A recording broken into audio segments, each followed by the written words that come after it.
ಪೀಠಿಕೆ ಆದ್ಮೇಲೆ ಒಡಲು ಕರೆಕ್ಟಾಗಿರ್ಬೇಕು. ಅದಾದ್ಮೇಲೆ ಏನಿರಬೇಕು? ಉಪಸಂಹಾರ ಇರಬೇಕು. ಉಪಸಂಹಾರ. ನೀವೊಂದು ವಿಷಯದ ಬಗ್ಗೆ ನಿಮ್ಮಲ್ಲಿರೋ ಅಭಿಪ್ರಾಯವನ್ನ ಹೇಳೋದು, ಅದನ್ನ ಬಾಯಲ್ಲಿ ಹೇಳೋದಕ್ಕೆ ಭಾಷಣ ಅಂತ ಹೇಳ್ಬಿಡ್ತೀವಿ. ಅದೇ ನೀವು ಲಿಖಿತ ರೂಪದಲ್ಲಿ ಬರೆದ್ರೆ ಅದನ್ನ ನಾವು ಪ್ರಬಂಧ ಅಂತ ಹೇಳ್ತೀವಿ. ಏನು ಉಪಯೋಗ ಇದೆ, ಯೋಗ ಮಾಡಿದ್ರೆ ಏನೇನು ಲಾಭಗಳಿದೆ, ಯೋಗವನ್ನ ಹೇಗ್ ಮಾಡಬೇಕು, ಈ ತರದ್ದೆಲ್ಲ ವಿಚಾರಗಳನ್ನ ನಾವು ಮೆನ್ಷನ್ ಮಾಡಬೇಕು.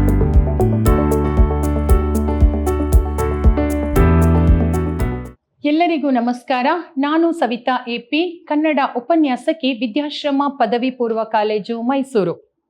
ಪ್ರೀತಿಯ ವಿದ್ಯಾರ್ಥಿಗಳೇ, ಪ್ರಥಮ PUCಗೆ ಸಂಬಂಧಪಟ್ಟ ಹಾಗೆ ಪ್ರಯೋಗ ಪ್ರಣತಿ ಎಂಬ ಭಾಷಾಭ್ಯಾಸ ಈ ಪುಸ್ತಕದಿಂದ ನಾವು ಪ್ರಬಂಧ ರಚನೆಯ ಬಗ್ಗೆ ತಿಳಿದುಕೊಳ್ಳೋಣ. ಕಳೆದ ತರಗತಿಯಲ್ಲಿ ನಾವು ಪತ್ರಲೇಖನ ಹೇಗೆ, ಪತ್ರಲೇಖನದ ಬಗ್ಗೆ ತಿಳ್ಕೊಂಡ್ವಿ. ಪತ್ರವನ್ನ ಬರೆಯೋದು ಹೇಗೆ, ಪತ್ರ ಬರಿಬೇಕಾದ್ರೆ ನಾವು ಅದನ್ನ ಬರೆಯುವಂತಹ ಅಂಶಗಳು ಯಾವುದು, ಆ ನಿಯಮಗಳೇನು, ಅದರ ಬಗ್ಗೆ ನಾವು ತಿಳ್ಕೊಂಡ್ವಿ. ಈಗ ಪ್ರಬಂಧದ ಬಗ್ಗೆ ತಿಳಿದುಕೊಳ್ಳೋಣ ಇಂದಿನ ತರಗತಿಯಲ್ಲಿ. ಬನ್ನಿ. ಪ್ರಬಂಧ ರಚನೆ ಒಂದು ವಿಷಯವೊಂದನ್ನ ಕುರಿತು ನಮ್ಮ ವಿಚಾರಗಳನ್ನ ಅಭಿವ್ಯಕ್ತಗೊಳಿಸುವ ಲಿಖಿತ ಸಾಹಿತ್ಯದ ಒಂದು ಪ್ರಕಾರಕ್ಕೆ ಪ್ರಬಂಧ ರಚನೆ ಎನ್ನುತ್ತೇವೆ. ಒಂದು ವಿಚಾರವನ್ನ ಕುರಿತು ಒಂದು ವಿಚಾರ, ಒಂದು ಟಾಪಿಕ್ನ ಬಗ್ಗೆ ಕುರಿತು ಅದರ ಬಗ್ಗೆ ಅಭಿವ್ಯಕ್ತಪಡಿಸೋದು, ಯಾವುದನ್ನ ನಮ್ಮಲ್ಲಿರುವ ಅಭಿಪ್ರಾಯವನ್ನ ಅಭಿವ್ಯಕ್ತಗೊಳಿಸುವ ಒಂದು ಲಿಖಿತ ಸಾಹಿತ್ಯದ ಪ್ರಕಾರಕ್ಕೆ ನಾವು ಪ್ರಬಂಧ ಅಂತ ಹೇಳ್ತೀವಿ. ಪ್ರಬಂಧ ಅಂದ್ರೇನು? ಒಂದು ಪರ್ಟಿಕ್ಯುಲರ್ ಒಂದು ವಿಷಯದ ಬಗ್ಗೆ ನಮ್ಮ ಒಂದು ವೈಯಕ್ತಿಕವಾದಂತಹ ಒಂದು ವಿಚಾರಗಳನ್ನು ಅಭಿವ್ಯಕ್ತಗೊಳಿಸುವಂತಹ ಒಂದು ಲಿಖಿತ ಸಾಹಿತ್ಯದ ಒಂದು ಪ್ರಕಾರಕ್ಕೆ ನಾವು ಪ್ರಬಂಧ ಅಂತ ಹೇಳ್ತೀವಿ. ಈ ಪ್ರಬಂಧದಲ್ಲಿ ಬರವಣಿಗೆಯಲ್ಲಿ ಪರಿಪೂರ್ಣತೆಯನ್ನು ಸಾಧಿಸುವತ್ತ ನಡೆಸುವ ಸತತ ಪ್ರಯತ್ನ. ಪ್ರಬಂಧ ಅನ್ನೋದು ಬರವಣಿಗೆಯನ್ನ ಸರಿಯಾಗಿ ಬರೆಯುವಂತ ರೀತಿಗೆ ಸತತವಾಗಿ ಮಾಡುವಂತಹ ಒಂದು ಪ್ರಾಕ್ಟೀಸ್ ಅಂತಾನು ಹೇಳ್ಬಹುದು. ನೀವೊಂದು ವಿಷಯದ ಬಗ್ಗೆ ನಿಮ್ಮಲ್ಲಿರೋ ಅಭಿಪ್ರಾಯವನ್ನ ಹೇಳೋದು, ಅದನ್ನ ಬಾಯಲ್ಲಿ ಹೇಳೋದಕ್ಕೆ ಭಾಷಣ ಅಂತ ಹೇಳ್ಬಿಡ್ತೀವಿ. ಅದೇ ನೀವು ಲಿಖಿತ ರೂಪದಲ್ಲಿ ಬರೆದ್ರೆ ಅದನ್ನ ನಾವು ಪ್ರಬಂಧ ಅಂತ ಹೇಳ್ತೀವಿ. ಆ ಪ್ರಬಂಧ ಬರವಣಿಗೆಯನ್ನ ಇಂಪ್ರೂವ್ ಮಾಡಿಸುತ್ತೆ, ಪರಿಪೂರ್ಣತೆಯನ್ನ ಸಾಧಿಸುವತ್ತ ಗಮನ ಕೊಡುತ್ತೆ. ಬರೆಯುತ್ತಾ ಹೋದಂತೆ ಪ್ರಬಂಧ ರಚನಾ ಸಾಮರ್ಥ್ಯವು ವೃದ್ಧಿಗೊಳ್ಳುತ್ತಾ ಹೋಗುತ್ತದೆ. ಅಂದ್ರೆ ನಾವು ಬರಿತಾ ಒಂದು ವಿಚಾರದ ಬಗ್ಗೆ ಬರಿತಾ ಹೋಗೋದು, ಅದಕ್ಕೆ ಲಿಮಿಟೇಷನ್ ಇಲ್ಲ. ಬರಿತಾ ನಮ್ಮ ಬರವಣಿಗೆನೂ ಏನಾಗುತ್ತೆ? ಅಭಿವೃದ್ಧಿ ಹೊಂದುತ್ತೆ. ಅದರ ಜೊತೆಗೆ ನಿಮ್ಮ ವಿಚಾರಧಾರೆಗಳು ಕೂಡ ಅಭಿವೃದ್ಧಿ ಹೊಂದುತ್ತಾ ಹೋಗುತ್ತೆ ಅಂತ ಹೇಳ್ತಾರೆ. ಹಾಗೆ ಪ್ರಬಂಧದಲ್ಲಿ ವಿಚಾರದ ಏಕತೆ, ಕ್ರಮಬದ್ಧತೆ, ವಿಚಾರ ಸಂಗ್ರಹ, ಸರಳ ಶೈಲಿ, ವೈಯಕ್ತಿಕತೆ, ಸೂಕ್ತವಾದ ವಿಷಯ ನಿರೂಪಣೆ, ಅವುಗಳ ತಾರ್ಕಿಕ ಜೋಡಣೆ ಮತ್ತು ಪ್ರಭಾವಶಾಲಿಯಾದ ಸರಳ ಶೈಲಿ ಇರಬೇಕು. ಪ್ರಬಂಧವನ್ನ ಹೇಗ್ ಬರಿಬೇಕು, ಏನೇನು ಅಂಶಗಳಿರ್ಬೇಕು ಅಂತ ಹೇಳ್ತಾರೆ ನೋಡಿ. ಪ್ರಬಂಧದಲ್ಲಿ ವಿಚಾರದ ಏಕತೆ ಇರಬೇಕು. ಆ ಪರ್ಟಿಕ್ಯುಲರ್ ವಿಚಾರದ ಬಗ್ಗೆ ನೀವು ಸರಿಯಾಗಿ ತಿಳ್ಕೊಂಡಿರ್ಬೇಕು. ಅದರ ಕ್ರಮಬದ್ಧತೆ, ವಿಚಾರ ಸಂಗ್ರಹ, ಆ ವಿಚಾರದ ಬಗ್ಗೆ ಪೂರ್ಣವಾದಂತಹ ಮಾಹಿತಿ ಗೊತ್ತಿರಬೇಕು. ಸರಳ ಶೈಲಿಯಲ್ಲಿರ್ಬೇಕದು, ತುಂಬಾ ಕ್ಲಿಷ್ಟಕರವಾಗಿರಬಾರ್ದು. ನಿಮ್ ಬರೆಯುವಂತ ವಾಕ್ಯಗಳಾಗಿರ್ಬೋದು, ಬಳಸುವಂತ ಪದಗಳಾಗಿರ್ಬೋದು, ಅದು ತುಂಬಾ ಸರಳ ಶೈಲಿಯಲ್ಲಿರ್ಬೇಕು, ಓದುಗರು ಅರ್ಥ ಮಾಡ್ಕೊಳ್ಳೋ ಆಗಿರ್ಬೇಕು. ವೈಯಕ್ತಿಕತೆ ಅಂದ್ರೆ ನಿಮ್ದೇ ಆದಂತ ಸ್ವಂತ ಬರವಣಿಗೆ ಆಗಿರ್ಬೇಕು, ಪದಗಳಾಗಿರ್ಬೇಕು, ಬೇರೆ ಯಾರ್ದೋ ವಿಚಾರವನ್ನ ತಗೊಂಡ್ ಬರೆಯೋದಲ್ಲ. ಸೂಕ್ತವಾದ ವಿಷಯ ನಿರೂಪಣೆ ಇರಬೇಕು. ನೀವು ಬರಿತಾ ಹೋಗುವಾಗ ಒಂದು ಸೂಕ್ತವಾದ ಆ ವಿಷಯಕ್ಕೆ ಸಂಬಂಧಪಟ್ಟಂತ ಒಂದು ಕರೆಕ್ಟ್ ಆದಂತ ವಾಕ್ಯದ ನಿರೂಪಣೆ ಇರಬೇಕು. ಅವುಗಳ ತಾರ್ಕಿಕ ಜೋಡಣೆ ಮತ್ತು ಪ್ರಭಾವಶಾಲಿಯಾದ ಸರಳ ಶೈಲಿ ಆ ಒಂದು ಪ್ರಬಂಧದಲ್ಲಿ ಇರಬೇಕು. ಅರ್ಥ ಆಯ್ತಾ? ಪ್ರಬಂಧ ಅನ್ನೋದೇನು? ಒಂದು ಲಿಖಿತ ಸಾಹಿತ್ಯ. ಅದು ನಿಮ್ಮ ಒಂದು ವೈಯಕ್ತಿಕ ವಿಚಾರಗಳನ್ನ ಒಂದು ವಿಷಯದ ಕುರಿತಾಗಿ ಬರೆಯುವಂತ ಒಂದು ಲಿಖಿತ ಸಾಹಿತ್ಯ ಅಂತ ಹೇಳ್ತೀವಿ. ಆ ಲಿಖಿತ ಸಾಹಿತ್ಯ ನಮ್ಮನ್ನ ಏನ್ ಮಾಡುತ್ತೆ ಅಂದ್ರೆ, ಪ್ರಬಂಧ ಬರಿತಾ ನಮ್ಮ ಬರವಣಿಗೆಯ ಪರಿಪೂರ್ಣತೆ ಆಗುತ್ತೆ. ಅದರ ಜೊತೆಗೆ ಪ್ರಬಂಧ ರಚನಾ ಸಾಮರ್ಥ್ಯವೂ ಕೂಡ ಅಭಿವೃದ್ಧಿಗೊಳ್ಳುತ್ತೆ. ಅದರ ಜೊತೆಗೆ ಪ್ರಬಂಧ ಹೇಗಿರ್ಬೇಕು ಅಂದ್ರೆ, ಆ ವಿಚಾರ ನಿಮ್ಗೆ ಗೊತ್ತಿರಬೇಕು, ಆ ವಿಚಾರದ ಬಗ್ಗೆ ಏಕತೆ ಇರಬೇಕು, ಅದ್ರ ಬಗ್ಗೆನೇ ಕಾನ್ಸಂಟ್ರೇಟ್ ಇರಬೇಕು. ಅದ್ರ ಜೊತೆಗೆ ಅದು ಕ್ರಮಬದ್ಧವಾಗಿ ವಿಚಾರ ಇರಬೇಕು, ಅದ್ರ ಬಗ್ಗೆ ಇನ್ಫಾರ್ಮೇಶನ್ ತುಂಬಾ ಕಲೆಕ್ಟ್ ಮಾಡಿರ್ಬೇಕು, ಸಂಗ್ರಹಿಸಿರ್ಬೇಕು, ಮತ್ತೆ ಪದಗಳು ಸರಳ ಶೈಲಿಯಲ್ಲಿರ್ಬೇಕು, ವೈಯಕ್ತಿಕ ವಿಚಾರ ಇರ್ಬೇಕಲ್ಲಿ, ನೀವು ವೈಯಕ್ತಿಕವಾಗಿ ಬರೆಯುವಂತ ವಿಚಾರ ಇರಬೇಕು, ಸೂಕ್ತವಾದ ವಿಷಯ ನಿರೂಪಣೆ ಇರಬೇಕು, ತಾರ್ಕಿಕ ಜೋಡಣೆಗಳು ಸರಿಯಾಗಿರ್ಬೇಕು, ಸ್ಪಷ್ಟವಾಗಿರ್ಬೇಕು, ಸರಳ ಶೈಲಿಯಲ್ಲಿ ಇರಬೇಕು. ಈ ಪ್ರಬಂಧ ರಚನೆಗಳು. ಹಾಗೆ ಪ್ರಬಂಧ ರಚನೆಯ ಹಂತಗಳನ್ನ ಈ ರೀತಿ ಹೇಳಬಹುದು. ವಿಷಯದ ಆಯ್ಕೆ. ಮೊದಲು ಏನು? ವಿಷಯದ ಆಯ್ಕೆ. ನೆಕ್ಸ್ಟ್ ವಿಷಯದ ವಿಶ್ಲೇಷಣೆ. ಆ ವಿಷಯವನ್ನ ವಿಶ್ಲೇಷಿಸೋದು, ಅದರ ಬಗ್ಗೆ ಏಕತೆ ಇದ್ಕೊಂಡು ಆ ಒಂದು ವಿಷಯವನ್ನ ಆಯ್ಕೆ ಮಾಡ್ಕೊಳ್ಳೋದು ಮೊದಲು. ಅದಾದ್ಮೇಲೆ ವಿಷಯದ ವಿಶ್ಲೇಷಣೆಯನ್ನ ಮಾಡ್ಕೊಳ್ಳೋದು. ಆಮೇಲೆ ಕ್ರೋಢೀಕರಣ, ಆ ವಿಷಯದ ಬಗ್ಗೆ ವಿಚಾರಗಳನ್ನ ಕ್ರೋಢೀಕರಿಸ್ಕೊಳ್ಳೋದು, ಸಂಗ್ರಹಿಸ್ಕೊಳ್ಳೋದು. ಕರಡು ಪ್ರತಿರಚನೆ. ಕರಡು ಪ್ರತಿರಚನೆ ಅಂದ್ರೆ ಅದಕ್ಕೆ ಲಿಖಿತವಾದ ಅದನ್ನ ಆ ಪ್ರಬಂಧವನ್ನ ಅದ್ರ ಬಗ್ಗೆ ನೀವು ಹೇಳ್ತೀರಲ್ವಾ, ಬರೀತೀರಲ್ವಾ, ಅದಕ್ಕೆ ಯಾರಾದ್ರೂ ಏನಾದ್ರೂ ಸಾಕ್ಷಿ ಕೇಳಿದ್ರೆ ಅದಕ್ಕೆ ಸರಿಯಾದಂತಹ ಒಂದು ಮಾಹಿತಿಯನ್ನು ಕೊಡುವಂತಹ ಒಂದು ಕರಡು ಪ್ರತಿ ರಚನೆ ಇರಬೇಕು. ಅದಕ್ಕೆ ಒಂದು ಕರಡು, ಅದಕ್ಕೆ ಕರೆಕ್ಟಾಗಿ ಬೇರೆ ರಚನೆ ಇರಬೇಕು. ಪುನರಾವರ್ತನೆ ಮತ್ತು ಅಂತಿಮ ಪ್ರತಿ ರಚನೆ. ಪುನರಾವರ್ತನೆ ಮತ್ತೆ ಅಂತಿಮ ರಚನೆ ಇರಬೇಕು. ಈಗ ಪ್ರಬಂಧ ಹೇಗಿರ್ಬೇಕು ಅಂದ್ರೆ, ಪ್ರಬಂಧವು ಪೀಠಿಕೆಯನ್ನ ಒಳಗೊಂಡಿರ್ಬೇಕು ಮೊದಲು. ಆಮೇಲೆ ಒಡಲು ಮತ್ತು ಉಪಸಂಹಾರಗಳೆಂಬ ಪಾಂಗಗಳನ್ನ ಒಳಗೊಂಡಿರುತ್ತೆ.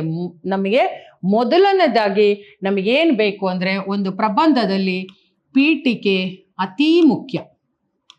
ಪೀಠಿಕೆ ಆದ್ಮೇಲೆ ಒಡಲು ಕರೆಕ್ಟ್ ಆಗಿರ್ಬೇಕು. ಅದಾದ್ಮೇಲೆ ಏನಿರ್ಬೇಕು? ಉಪಸಂಹಾರ ಇರ್ಬೇಕು. ಉಪಸಂಹಾರ ಏನಿರ್ಬೇಕು? ಉಪಸಂಹಾರ ಅಂದ್ರೆ ಇದು 3 ಅಂಶ ಈ ಪ್ರಬಂಧದಲ್ಲಿ ಇರಬೇಕು. ಯಾವುದೆಲ್ಲ? ಪೀಠಿಕೆ, ಒಡಲು, ಉಪಸಂಹಾರ. ನೀವು ತಗೊಂಡಿರುವಂತಹ ಪ್ರಬಂಧದ ವಿಷಯದ ಬಗ್ಗೆ ಒಂದು ಪೀಠಿಕೆ ಇರಬೇಕು, ಇಂಟ್ರೊಡಕ್ಷನ್ ಇರಬೇಕು. ಅದಾದ್ಮೇಲೆ ಒಡಲು ಅಂದ್ರೆ ಅದರ ಪೂರ್ಣ ವಿವರಣೆ ಇರಬೇಕು. ಅದಾದ್ಮೇಲೆ ಉಪಸಂಹಾರ, ಕನ್ಕ್ಲೂಷನ್ ಏನಿದೆ ಆ ಒಂದು ಅದರ ಎಂಡಿಂಗ್, ಮುಕ್ತಾಯ, ಉಪಸಂಹಾರ ಮಾಡಿ ಮುಗಿಸ್ಬೇಕು. ಇದು 3 ಸ್ಟೆಪ್ ಅನ್ನ ನೀವು ಫಾಲೋ ಮಾಡಿಬಿಟ್ರೆ ಪ್ರಬಂಧದಲ್ಲಿ ನಿಮಗೆ ಖಂಡಿತ ಸುಲಭವಾಗಿ ಮಾರ್ಕ್ಸ್ ಅನ್ನ ತಗೋಬಹುದು. ವಾಕ್ಯ ವೃಂದವು ಒಂದೇ ವಿಷಯ ಬಿಂದುವಿನ ಸುತ್ತ ಹೆಣೆದ ಅನೇಕ ವಾಕ್ಯಗಳನ್ನು ಹೊಂದಿರುತ್ತವೆ. ಬರೆಯಬೇಕಾದ ವಿಷಯವನ್ನ ಅನುಸರಿಸಿ ವಾಕ್ಯವೃಂದವನ್ನ ಚಿಕ್ಕದು ದೊಡ್ಡದು ಮಾಡಬಹುದು. ಅಂದ್ರೆ ಆ ಸೆಂಟೆನ್ಸ್ ಫಾರ್ಮ್ ಮಾಡ್ತಿರಲ್ವಾ, ಆ ವಾಕ್ಯವನ್ನ ರಚಿಸ್ತಿರಲ್ವಾ, ಅದು ದೊಡ್ಡದಾಗಿರ್ಬೋದು ಅಥವಾ ತುಂಬಾ ಚಿಕ್ಕದು ಆಗಿರ್ಬೋದು, ಬಟ್ ಅದು ನಿಮ್ಗೆ ಸಂಬಂಧಪಟ್ಟಿದ್ದು. ಹಾಗೆ ಅದು ಒಂದೇ ವಿಷಯ ಬಿಂದುವಿನ ಸುತ್ತ ಹೆಣೆದ ಅನೇಕ ವಿಷಯಗಳು ಅಲ್ಲಿ ಇರಬೇಕು. ಅಲ್ಲಲ್ಲಿ ಸೂಕ್ತಿಗಳಿರ್ಬೇಕು, ಕಾಮಗಳು, ಗಾದೆಗಳಿರ್ಬೇಕು, ಕೆಲವೊಂದು ಅರ್ಥಪೂರ್ಣವಾದಂತಹ ಸೂಕ್ತಿಗಳು, ಪದಗಳು, ಗಾದೆಗಳು, ಉದ್ಧರಣಗಳಿದ್ದಿರೆ ಅಂದ್ರೆ ಉದ್ಧರಣ ಚಿಹ್ನೆಗಳನ್ನ, ಇನ್ವರ್ಟೆಡ್ ಕಾಮಗಳನ್ನ ಬಳಸ್ಕೊಂಡು ಹೇಳುವಂತಹ ಒಂದು ಪದಗಳಿರ್ಬೇಕು, ಓದುಗರಿಗೆ ಇಷ್ಟವಾಗುತ್ತದೆ. ಇವುಗಳೆಲ್ಲ ಇದ್ರೆ, ಯಾವುದೆಲ್ಲ? ಸೂಕ್ತಿಗಳು, ಗಾದೆಗಳು, ಉದ್ಧರಣಗಳಿದ್ರೆ ಆ ಒಂದು ಪ್ರಬಂಧವನ್ನ ಓದುವಾಗ ಬೋರ್ ಅಂದ್ರೆ ಚೆನ್ನಾಗಿಲ್ಲ ಅಂತ ಅನ್ಸೋದೇ ಇಲ್ಲ, ಇಷ್ಟ ಪಡ್ತಾರೆ. ಒಂದು ಪ್ಯಾರಾಗ್ರಾಫ್ನ ಮೊದಲ ವಾಕ್ಯವು ವಿಷಯವನ್ನು ಪ್ರಾರಂಭಿಸಿದರೆ ಕೊನೆಯ ವಾಕ್ಯವು ಆ ವಿಷಯವನ್ನು ಉಪಸಂಹಾರ ಮಾಡುತ್ತೆ. ಅರ್ಥ ಆಯ್ತಲ್ಲ? ಒಂದು ಪ್ಯಾರಾಗ್ರಾಫ್ ಪೀಠಿಕೆ ಆದ್ರೆ ಮತ್ತೊಂದು ಪ್ಯಾರಾಗ್ರಾಫ್ ಎಂಡ್, ಉಪಸಂಹಾರ ಮಾಡಬೇಕು. ಆ ತರ ಒಂದು ಓದುಗರು ಇಂಟ್ರೆಸ್ಟ್ ಇಂದ ಇಷ್ಟಪಟ್ಟು ಪ್ರಬಂಧವನ್ನ ಓದುವ ರೀತಿಯಾಗಿರ್ಬೇಕು. ಯಾವ ರೀತಿಯಾಗೂ ಅದು ಬೋರ್ ಅನ್ಸ್ಬಾರ್ದು. ಅಲ್ಲಿ ಕೆಲವೊಂದು ಸೂಕ್ತಿಗಳು ಅಂದ್ರೆ ಇಂಟ್ರೆಸ್ಟಿಂಗ್ ಆಗಿರುವಂತ ಪದಗಳ ಬಳಕೆ ಇರಬೇಕು, ಗಾದೆಗಳಿರ್ಬೇಕು, ಉದ್ಧರಣಗಳಿರ್ಬೇಕು. ಇವುಗಳನ್ನೆಲ್ಲ ಪಾಲಿಸ್ಕೊಂಡು ಪೀಠಿಕೆ, ಒಡಲು, ಉಪಸಂಹಾರ ಮಾಡಿ ಪ್ರಬಂಧವನ್ನ ರಚಿಸ್ಬೇಕು. ಹೀಗೆ ಪ್ರಬಂಧಗಳನ್ನ ಈ ಒಂದು ನಿಯಮವನ್ನ ಬಳಸಿ, ಈ ಒಂದು ಅಂಶವನ್ನ ಬಳಸಿ ನೀವು ಸೂಕ್ತವಾದಂತಹ ವೈಯಕ್ತಿಕ ವಿಚಾರಗಳನ್ನ ಅನುಸರಿಸಿ ನೀವು ಪ್ರಬಂಧವನ್ನ ಚೆನ್ನಾಗಿ ಬರಿಬಹುದು. ಪ್ರಬಂಧಕ್ಕೆ 4 ಅಂಕಗಳಿರುತ್ತೆ, ಅದನ್ನ ನೀಟಾಗಿ ತಗೋಬಹುದು. ಈಗ ಕೆಲವೊಂದು ಪ್ರಬಂಧದ ವಿಷಯಗಳನ್ನ ಕೊಟ್ಟಿದ್ದಾರೆ. ಏನು ಅಂದ್ರೆ ಅತಿವೃಷ್ಟಿ, ಅನಾವೃಷ್ಟಿ. ಅತಿವೃಷ್ಟಿ, ಅನಾವೃಷ್ಟಿ ಇದ್ರ ಬಗ್ಗೆ ಆಲ್ರೆಡಿ ನೀವು ಬರ್ದಿದ್ದೀರಾ ಅನ್ಕೊಳ್ತೀನಿ. ಅತಿವೃಷ್ಟಿ, ಅನಾವೃಷ್ಟಿ ಅಂದ್ರೆ ಏನು, ಅತಿಯಾದ ಒಂದು ಪ್ರಕೃತಿಯ ಬರಗಾಲ ಬಂದಿರೋದಾಗಿರ್ಬೋದು. ಅನಾವೃಷ್ಟಿ ಅಂದ್ರೆ ಫ್ಲಡ್ಗಳೆಲ್ಲ ಬಂದು ಏನು ನೀರಿನಿಂದ ಕೊಚ್ಚಿ ಹೋಗುವಂತ ವಿಚಾರಗಳಾಗಿರ್ಬೋದು. ಸೊ ಅದರಿಂದ ಈ ಒಂದು ಟಾಪಿಕ್ ಅನ್ನ ತಗೊಂಡಾಗ ಅದರ ಪೀಠಿಕೆ ಹೇಗಿರ್ಬೇಕು, ಅದರ ಸಂಪೂರ್ಣ ಇಂಟ್ರಡಕ್ಷನ್ ಕೊಟ್ಟಿರ್ಬೇಕು. ಅದೇನು ಅತಿವೃಷ್ಟಿ ಅಂದ್ರೆ ಏನು, ಅನಾವೃಷ್ಟಿ ಅಂದ್ರೆ ಏನು ಅಂತ. ಅದಾದ್ಮೇಲೆ ಬರಿತಾ ಹೋಗ್ಬೇಕು ಒಡಲುಗಳು. ಅತಿವೃಷ್ಟಿಯಿಂದ ಏನೇನಾಗತ್ತೆ, ಅತಿವೃಷ್ಟಿ ಹೇಗಾಗತ್ತೆ, ಅನಾವೃಷ್ಟಿಗೆ ಏನು ಕಾರಣ, ಅನಾವೃಷ್ಟಿಯಿಂದ ಏನೇನೋ ತೊಂದರೆಗಳಾಗತ್ತೆ. ಆಮೇಲೆ ಇದೆಲ್ಲರ ಅತಿವೃಷ್ಟಿ ಅನಾವೃಷ್ಟಿಗಳು ನಡೆಯದ ಹಾಗೆ ಒಂದು ಕನ್ಕ್ಲೂಷನ್ ಅನ್ನ ಕೊಡಬೇಕು. ನೆಕ್ಸ್ಟ್ ಕೃಷಿ ಪದ್ಧತಿ.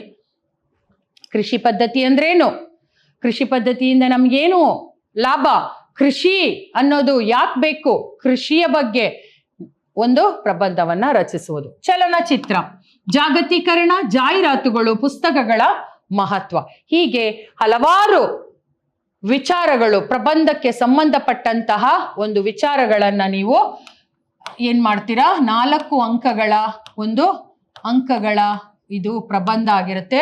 ಈ 4 ಅಂಕಗಳನ್ನ ನೀವು ಸುಲಭವಾಗಿ ಯಾವುದು ಪೀಠಿಕೆ ಹಾಗೆ ಒಡಲು ಉಪಸಂಹಾರವನ್ನ ಇಟ್ಕೊಂಡು ಅದರ ಒಳಗಡೆ ಸೂಕ್ತಿಗಳು, ಗಾದೆಗಳು, ಉದ್ಧರಣಗಳನ್ನೆಲ್ಲ ಹಾಕೊಂಡು ಸ್ಪಷ್ಟವಾದಂಥ ವಾಕ್ಯಗಳನ್ನ ಕೊಡ್ತಾ ನೀವು ಸುಂದರವಾದಂತಹ ಒಂದು ವಿಷಯದ ಬಗ್ಗೆ ಪ್ರಬಂಧವನ್ನ ರಚಿಸುವಂತ ಸಾಮರ್ಥ್ಯ ನಿಮ್ಮಲ್ಲಿದೆ. ಆದ್ರೆ ಅದಕ್ಕೆ ನೀವೇನ್ ಮಾಡಬೇಕು, ಈ ಒಂದು ಅಂಶಗಳನ್ನ ಕಲ್ತ್ಕೊಂಡು ನಿಮ್ಮ ಪ್ರಯೋಗ ಪ್ರಣತಿ ಅಭ್ಯಾಸ ಪುಸ್ತಕದಲ್ಲಿರುವ ಇನ್ನೂ ಹೆಚ್ಚಿನ ವಿಚಾರಗಳ ಒಂದು ಟಾಪಿಕ್ಗಳಿದೆ.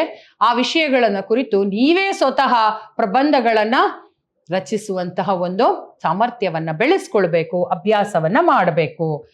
ಹೀಗೆ ಕೆಲವೊಂದು ಫ್ಯಾಷನ್ ಪ್ರಪಂಚ, ಬದುಕುವ ಕಲೆ, ಬರಗಾಲ, ಯೋಗಾಭ್ಯಾಸ, ರಾಜಕಾರಣ. ಆಬ್ವಿಯಸ್ಲಿ ಇದ್ರ ಬಗ್ಗೆ ಎಲ್ರಿಗೂ ಗೊತ್ತಿರುವಂತ ವಿಚಾರಗಳೇ ಯೋಗಾಭ್ಯಾಸ. ಫಾರ್ ಎಕ್ಸಾಂಪಲ್ ತಗೊಂಡ್ರೆ ಯೋಗ ಏನಕ್ಕೆ ಮಾಡಬೇಕು, ಯೋಗದಿಂದ ಏನು ಉಪಕಾರ, ಏನು ಉಪಯೋಗ ಇದೆ, ಯೋಗ ಮಾಡಿದ್ರೆ ಏನೇನ್ ಲಾಭಗಳಿದೆ, ಯೋಗವನ್ನ ಹೇಗ್ ಮಾಡಬೇಕು, ಈ ತರದ್ದೆಲ್ಲ ವಿಚಾರಗಳನ್ನ ನಾವು ಮೆನ್ಷನ್ ಮಾಡಬೇಕು. ಬರಗಾಲದಿಂದ ಏನಾಗುತ್ತೆ, ಬದುಕುವ ಕಲೆ ಯಾವುದು, ಆರಿಸ್ಕೊಂಡ್ರೆ ಒಳ್ಳೇದು, ಏನೇನು, ಫ್ಯಾಷನ್ ಪ್ರಪಂಚ, ಆಧುನಿಕ ಜಗತ್ತಿನಲ್ಲಿ ಫ್ಯಾಷನ್ ಪ್ರಪಂಚದ ಬಗ್ಗೆ ಹೇಳ್ಕೊಡ್ಬೇಕಾದ್ದೇ ಇಲ್ಲ.